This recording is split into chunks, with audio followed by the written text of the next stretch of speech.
بسم الله الرحمن الرحيم. الله الرحمن الرحيم. الحمد لله رب العالمين والعاقبة للمتقين والصلاة والسلام على أشرف الخلق والمرسلين وعلى آله وأصحابه وأتباعه أجمعين. أما بعد. عزیز طلبہ، آج کتاب الہدایہ جز ثالث کا سبق نمبر 162 ہے، اور اس سبق میں ہم انشاءاللہ جنس حکم الدخول فی القضاء کہ قاضی بننے کا حکم کیا ہے اس کے متعلق بات کریں گے، اور کتاب کی عبارت وَيَنبَغِي لِلْمُقَلِّدِ سے لے کر وَإِخْلَاءً لِلْعَالَمِ عَنِ الْفَسَادِ تک ہوگی۔ متعلق اصول کی طرف تو اصل نمبر 1 حکم القضاء وشروطه یستقى من الشہادت، کہ قضاء کے احکام اور شروط یہ شہادت سے مستفاد ہے کیونکہ دونوں ایک ہی باب میں سے ہیں۔ اصل نمبر 2 قضاء القاضی فی العقود والفسوخ نافذ ظاہرا وباطنا، کہ عقود میں اور فسوخ میں قاضی صاحب کا فیصلہ یہ ظاہری اور باطنی دونوں اعتبار سے نافذ ہے۔ اصل نمبر 3 القضاء متى لاقى الفصل الاجتهادی لا ينقض ولا يرد، کہ ایک مجتہد فی مسئلہ ہے احناف اور شوافع کے مابین، تو حنفی قاضی صاحب نے اس کے بارے میں فیصلہ کیا تو ابھی قاضی شافعی کو اس کے توڑنے کا یا رد کرنے کا حق نہیں ہوگا۔ اصل نمبر 4 القضاء على الغائب لا يجوز الا اذا حضر نائب عنه حقیقتا او حکما، کہ غائب کے خلاف فیصلہ کرنا یہ جائز نہیں ہے مگر یہ کہ اس کی طرف سے حقیقتا یا حکما کوئی نائب حاضر ہو۔ اصل نمبر 5 قضاء المرأة جائزۃ الا فی الحدود والقصاص، کہ عورت کا فیصلہ کرنا یہ جائز ہے مگر حدود اور قصاص میں جائز نہیں ہے۔ اصل نمبر 6 کتاب القاضی الی القاضی حجۃ الا فی الحدود والقصاص، کہ قاضی صاحب کی طرف خط لکھنا یہ حجت ہے مگر حدود اور قصاص میں۔ اصل نمبر 7 التحکیم جائز الا فی الحدود والقصاص، کہ کسی تیسرے شخص کو فیصل مقرر کرنا یہ جائز ہے سوائے حدود اور قصاص کے۔ اصل نمبر 8 القاضی لا یستخلف الا اذا فوض الیہ ذلک، کہ قاضی کسی کو اپنا نائب نہیں بنا سکتا مگر یہ کہ حاکم کی طرف سے اس کو یہ ذمہ داری سونپی گئی ہو۔ اصل نمبر 9 خبر الفاسق فی الدیانات غیر مقبول،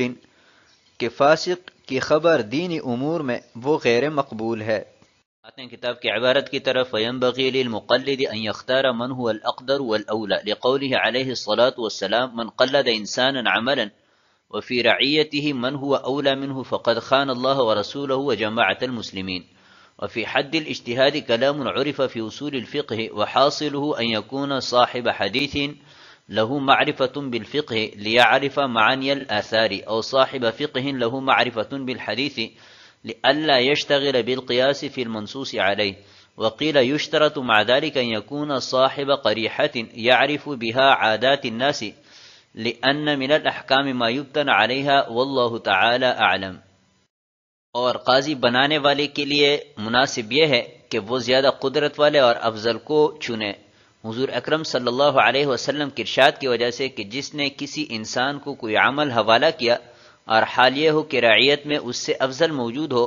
تو اس شخص نے اللہ اور اس کے رسول اور مسلمانوں کی جماعت کے ساتھ خیانت کی۔ اور اجتہاد کی تعریف میں کلام ہے جو اصول فقہ میں معلوم ہو چکا، جس کا خلاصہ یہ ہے کہ وہ ایسا صاحب حدیث ہو کہ جس سے فقہ کی معرفت حاصل ہو تاکہ احادیث کے معنی کو جان سکیں، یا ایسا صاحب فقہ ہو جو حدیث کے علم سے آشنا ہو تاکہ وہ منصوص علیہ میں قیاس پر مشغول نہ ہو۔ اور کہا گیا ہے کہ اس کے ساتھ ساتھ اس کا ایسی طبیعت کا مالک ہونا بھی شرط ہے کہ جس سے وہ لوگوں کی عادات کو جان سکیں، کیونکہ بعض احکام ایسے ہیں کہ جو عادات پر مبنی ہے۔ وَيَنبَغِي لِلْمُقَلِّدِ، مقلد قلد یقلد باب تفعیل سے اس میں فاعل ہے، ہار پہنانے والا، اور یہاں پر اس سے مراد قاضی بنانے والا ہے۔ فرماتے ہیں کہ قاضی بنانے والے کے لیے مناسب یہ ہے کہ وہ منصب قضاء کے لیے ایسے شخص کا انتخاب کرے کہ جو قضاء پر قادر ہو اور لوگوں میں صاحب فضل و کمال ہو، کیونکہ حضور اکرم صلی اللہ علیہ وسلم کا پاک ارشاد ہے کہ جس شخص نے کسی انسان کو کوئی عمل سونپا اور حال یہ ہو کہ اس سے افضل انسان موجود ہو تو اس شخص نے اللہ اور اس کے رسول اور مسلمانوں کے ساتھ خیانت کی۔ حدیث کے یہ الفاظ اگرچہ کتب حدیث میں نہیں مل سکے لیکن مستدرک حاکم میں اس سے ملتے جلتے الفاظ ہے۔ عن ابن عباس رضی اللہ عنہما قال قال رسول اللہ صلی اللہ علیہ وسلم من استعمل رجلا من عصابة وفي تلك العصابة من هو أرضى لله منه فقد خان الله ورسوله وخان المؤمنين۔ وفي حد الاجتهاد کلام، قاضی بننے کے لیے دوسری شرط اہل اجتہاد میں سے ہونا ہے۔ تو اب یہ مجتہد کون ہے، مجتہد سے مراد کون ہے؟ تو صاحب ہدایہ فرماتے ہیں کہ اس پر تفصیلی بحث اصول فقہ میں ہو چکی ہے، خلاصتاً یہاں پر 3 باتیں بیان فرمائی ہے۔ پہلی بات یہ کہ وہ محدث ہو لیکن ساتھ ساتھ فقہ سے بھی اس کو اشنائی ہو، کیونکہ اگر صرف محدث ہے تو محدث کا وظیفہ چونکہ الفاظ کی حفاظت ہے، نصوص کی معنی و مفاہیم سے اگر وہ بے خبر ہوگا تو اس کے لیے فیصلہ کرنا مشکل ہوگا۔ یہ فقیہ ہو لیکن حدیث سے بھی معرفت ضروری ہے تاکہ وہ منصوصات میں قیاس سے بچ سکیں۔ وقیل یشترط مع ذلک، بعض مشائخ فرماتے ہیں کہ فقیہ اور محدث ہونے کے ساتھ ساتھ یہ بھی ضروری ہے کہ وہ مزاج شناس اور مردم شناس ہو، لوگوں کی عرف و عادت سے باخبر ہو، کیونکہ بہت ساری احکامات شریعت مطہرہ کی ایسی ہیں کہ جو لوگوں کی عرف و عادت پر بنا ہے، تو اگر وہ لوگوں کی عرف و عادت سے ناواقف ہو تو ان احکامات میں فیصلہ مشکل ہوگا۔ لہذا فقاہت اور اسی طرح محدث ہونے کے ساتھ ساتھ صاحب قریحہ ہونا بھی ضروری ہے۔ آتے ہیں کتاب کی عبارت کی طرف۔ فصل قال ولا بأس بالدخول في القضاء لمن يثق بنفسه أنه يؤدي فرضه لأن الصحابة رضي الله عنهم تقلدوه وكفى بهم قدوة ولأنه فرض كفاية لكونه أمرا بالمعروف۔ قال ويكره الدخول فيه لمن يخاف العجز عنه ولا يأمن على نفسه الحيف فيه كي لا يصير شرطا لمباشرته القبيح، وكره بعضهم الدخول فيه مختارا لقوله عليه الصلاة والسلام من جعل على القضاء فكأنما ذبح بغير سكين۔ اور منصب قضاء کو قبول کرنے میں اس شخص کے لیے کوئی حرج نہیں ہے کہ جس کو اپنے آپ پر اعتماد ہے کہ وہ اس فریضے کو انجام دے سکتا ہے، اس لیے کہ صحابہ کرام نے اس عہدے کو قبول کیا ہے اور نمونہ کے طور پر وہ ہمارے لیے کافی ہے، اور اس لیے کہ یہ فرض کفایہ ہے کیونکہ یہ امر بالمعروف ہے، اور اس شخص کے لیے اس میں داخل ہونا مکروہ ہے کہ جو اس کو پورا کرنے سے عاجز ہونے کا خوف رکھتا ہو اور اپنے آپ پر اس میں ظلم سے مطمئن نہ ہو تاکہ یہ قبیح کے ارتکاب کا سبب نہ بنے۔ اور بعض نے حضور اکرم صلی اللہ علیہ وسلم کی اس قول کو اختیار کرتے ہوئے اس میں داخل ہونے کو مکروہ جانا ہے کہ جس شخص کو قاضی بنایا گیا تو اس کو بغیر چھری کے ذبح کیا گیا۔ ولا بأس بالدخول فی القضاء، یہاں پر فصل کا جو عنوان ہے یہ ہماری اس نسخہ میں ہے، جو متداول نسخے ہیں اس میں عنوان نہیں ہے۔ فرماتے ہیں کہ اگر ایسا شخص ہے کہ جو اپنے آپ کو منصب قضاء کا اہل سمجھتا ہے اور اس کے فرائض کو انجام دے سکتا ہے تو اس کے لیے اس منصب کو قبول کرنے میں شرعاً کوئی حرج نہیں ہے، کیونکہ صحابہ کرام ہمارے لیے نمونہ ہے۔ بہت سارے صحابہ کرام نے اس منصب کو قبول کیا ہے، جیسے کہ حضرت عمر رضی اللہ تعالیٰ عنہ،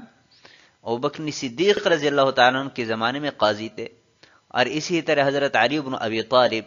عبداللہ بن مسعود، اور ان کے علاوہ بہت سارے صحابہ کرام قاضی تھے۔ انہوں نے اس منصب کو قبول کیا تھا، تو جب انہوں نے قبول کیا ہے تو ان کے نقش قدم پر چلتے ہوئے ہمارے لیے بھی قبول کرنے میں کوئی حرج نہیں ہے، بشرط کہ قبول کرنے والے کے اندر اس منصب کی اہلیت ہو۔ وَلِأَنَّهُ فَرْضُ كِفَایَةٍ، یہ دوسری دلیل ہے کہ قاضی صاحب کا وظیفہ نیکی کا حکم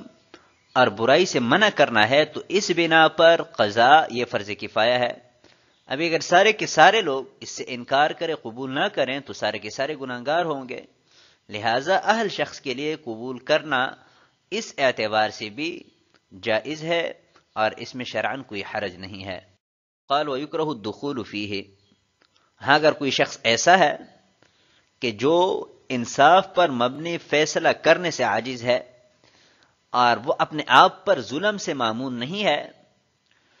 تو منصب قضا کو قبول کرنا چونکہ ان امور قبیحہ کے ارتکاب کا سبب بنے گا، اس لیے اسے شخص کے لیے اس منصب کو قبول کرنا جائز نہیں ہوگا، مکروہ ہوگا۔ وَكَرِهَ بَعْضُهُمْ الدُّخُولَ فِيهِ مُخْتَارًا، اور بعض حضرات فرماتے ہیں کہ اپنی رضا اور رغبت کے ساتھ اس عہدے کو قبول کرنا یہ جائز نہیں ہے، مکروہ ہے، کیونکہ حضور اکرم صلی اللہ علیہ وسلم سے حضرت ابو ہریرہ رضی اللہ تعالیٰ عنہ نقل فرماتے ہیں کہ من جعل علی القضاء فکأنما ذبح بغیر سکین، ابو داؤد اور ترمذی کی روایت ہے کہ جس کو قاضی بنایا گیا تو گویا کہ اس کو بغیر چھری کے ذبح کیا گیا۔ آتے ہیں اگلی عبارت کی طرف، فقد جاء فی التحرز عنہ آثار وقد اجتنبه ابو حنیفة رحمہ اللہ تعالی وصبر علی الضرب واجتنبه كثير من السلف، وقيد محمد نيف 30 يوما أو نيف 40 يوما حتى تقلده، والصحيح أن الدخول فيه رخصة طمعا في إقامة العدل، قال عليه الصلاة والسلام عدل ساعة خير من عبادة سنة، والترك عزيمة فلعله يخطئ ظنه فلا يوفق له أو لا يعينه عليه غيره، ولا بد من الإعانة إلا إذا كان هو الأهل للقضاء دون غيره، فحينئذ يفترض عليه التقلد صيانة لحقوق العباد وإخلاء للعالم عن الفساد۔ اور اس سے بچنے میں بہت ساری آثار منقول ہے، اور امام ابو حنیفہ رحمہ اللہ تعالی نے مارنے پر صبر کر کے اس سے اجتناب کیا، اور بہت سارے سلف نے اس سے اجتناب کیا، اور امام محمد رحمہ اللہ تعالی کو 30 سے زائد ایام یا 40 سے زائد ایام قید میں رکھا گیا، یہاں تک کہ قبول کیا، اور صحیح یہ ہے کہ اس میں داخل ہونا رخصت ہے عدل کو قائم کرنے کی طمع سے۔ حضور اکرم صلی اللہ علیہ وسلم نے ارشاد فرمایا کہ ایک گھڑی عدل اس سال کی عبادت سے افضل ہے، اور چھوڑنا عزیمت ہے کہ شاید اس کا گمان غلط ہو اور اس کو درستگی کی توفیق نہ ملے، یا اس کا غیر اس پر اس کی مدد نہ کرے، اور حالانکہ اعانت ضروری ہے، الا یہ کہ وہ قضا کے لیے اہل ہو اور اس کے علاوہ دوسرا نہ ہو، تو اس صورت میں اس پر قبول کرنا فرض ہوگا لوگوں کے حقوق کو بچانے کے لیے اور دنیا عالم کو فساد سے خالی کرنے کے لیے۔ وقد جاء فی التحرز عنہ آثار، یہ بھی ان حضرات کی دلیل ہے کہ جو فرماتے ہیں کہ برضا و رغبت اس منصب کو قبول کرنا جائز نہیں ہے، البتہ اگر مجبور کیا جائے تو قبول کر سکتے ہیں، کیونکہ اس سے بچنے پر بہت ساری احادیث اور آثار منقول ہے جس طرح کہ آگے آئیں گی، اور سلف میں سے بھی بہت سو نے اس سے انکار کیا ہے، جیسے کہ امام اعظم ابو حنیفہ رحمہ اللہ تعالی کو خلیفہ ابو جعفر المنصور نے سزا دی، 3 مرتبہ منصب قضا پیش کیا، امام صاحب انکار کرتے رہے اور ہر دفعہ انکار کی صورت میں 30 کوڑے مارتے تھے، لیکن اس کے باوجود بھی قبول نہیں کیا، اور امام محمد رحمہ اللہ تعالی کو 30 یا 40 سے زائد ایام قید میں رکھا گیا تو مجبوراً اس منصب کو قبول کیا۔ تو اس سے معلوم ہوا کہ برضا اور رغبت قبول کرنا جائز نہیں ہے، البتہ اگر مجبور کیا جائے تو بحالت مجبوری اس منصب کو قبول کیا جا سکتا ہے۔ والصحیح ان الدخول فیہ رخصت، صاحب ہدایہ فرماتے ہیں کہ صحیح قول یہ ہے کہ عدل کو قائم کرنے کی طمع سے اس منصب کو قبول کرنا یہ جائز ہے، اور اس سے بچنا یہ عزیمت ہے، اور عزیمت کی وجہ یہ ہے کہ شاید کہ جس کو وہ صحیح سمجھتا ہے وہ غلط ہو اور اس کو انصاف کی توفیق نہ ملے، یا اگر یہ غیر مجتہد ہے تو اس کو دوسرے کے فتوے کی ضرورت پڑے گی اور دوسرا اسے فتویٰ نہ دے، تو اس صورت میں بھی یہ انصاف پر مبنی فیصلہ نہیں کر سکتا، لہذا اس بنا پر منصب قضا سے عذر کرنا یہ عزیمت ہے۔ الا اذا كان هو الاهل للقضاء، البتہ اگر صورت یہ ہو کہ ایک ہی شخص قضا کا اہل ہے اور اس کے علاوہ سارے کے سارے نہ اہل ہے، تو اہل کے لیے منصب قضا قبول کرنا فرض ہے تاکہ لوگوں کے حقوق کی حفاظت ہو سکے اور دنیا عالم کو انصاف سے بھرا جا سکے اور فساد کو ختم کیا جا سکے۔ اگر یہ قبول نہیں کرے گا تو نہ اہل لوگ آئیں گے، نہ جائز فیصلے کریں گے، لوگوں کے حقوق ضائع ہوں گے اور فساد پھیلے گا۔